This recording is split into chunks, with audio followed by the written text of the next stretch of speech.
Welcome to our channel. Today we how to save on your next vacation with Expedia, full guide step by step clearly.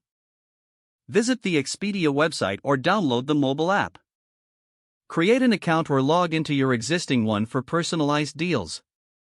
Begin by entering your travel destination in the search bar. Select your travel dates and the number of travelers. Click on the search button to view available options. Use the filters on the left side to narrow down results by price, rating, and amenities. Explore various accommodation choices, considering options like hotels and vacation rentals. Compare the prices displayed for different properties. Look for special deals or discounts highlighted on the listings. Once you find a suitable option, click on it to view more details. Check the cancellation policy to ensure it fits your needs. Add the accommodation to your cart and proceed to the next step. If applicable, consider adding flight options by entering your departure airport and dates. Review the flight options, looking for the best combination of price and schedule. Once satisfied, add your preferred flight to the cart. Consider bundling your flight and hotel together for additional savings. Review the total cost of your trip, including taxes and fees. Apply any promo codes you may have to your booking.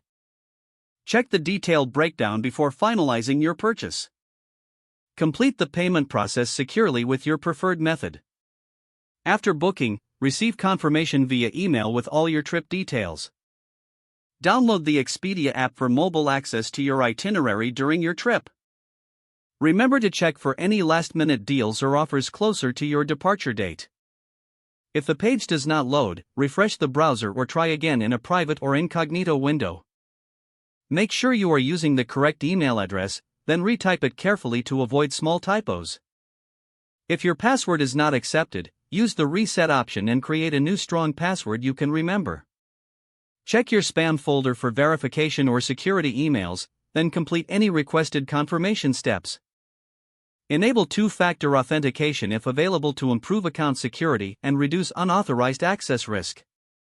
Don't forget to like this video and subscribe to our channel for more step-by-step tech guides.